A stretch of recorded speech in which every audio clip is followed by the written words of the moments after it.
போடாதே விட்டுச்சு. பெரிய பொண்ணு ஆயிட்டா போடாத, செப்பலாம் நான் கொடுப்பேன் போட்டுக்கோ.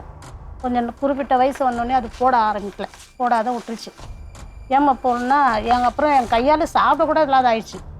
நீ மாத்திரை போட்டு தந்துடுற சாப்பாட்டுலலாம், அதனால உங்ககிட்ட நான் சாப்பிட மாட்டேன், சொல்ல மாட்டேன். நான் எங்கன்னா போய் சாப்பிட்டேன், வீடோட போய் அவங்கவுங்க வீட்டில் போய் சாப்பிட்டு வந்தேன். என் கையில் சாப்பிட்டாத போயிடுச்சு நான் மாத்திரை கொடுக்குறதுனால. யாரு சாப்பாடு போடுவாங்க 3 வேளை? 3 வேலைன்றதுல எல்லாரையும் ஃப்ரெண்டு வச்சுக்குதே. போகிற இடம்லாம் அக்கா அம்மா எல்லாமே யாருமே இதை தேடின்னு வரமாட்டாங்க.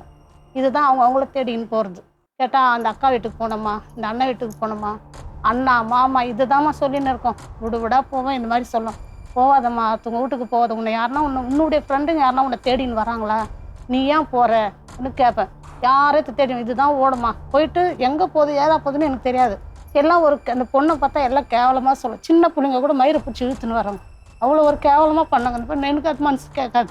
அந்த மாதிரி அவ்வளோ எங்கள் வீட்டு சொந்தக்காரங்களாம் ரொம்ப சேர்க்கவே மாட்டாங்க. அப்படி அலட்சியமாக ஒரு மாதிரி படுத்துவாங்க. ரொம்ப கஷ்டம். எங்கள் வீட்டுக்காரர் கூட பாரு கொஞ்ச நாள் இருந்தார் நல்ல. அவரு என்னுடைய தப்பு தான், நான் அவர் வேணான்னு சொல்லுவேன். அவர் போய் கல்யாணம் பண்ணியிருந்தார். எனக்கு அந்த மாதிரி பிடிக்காது.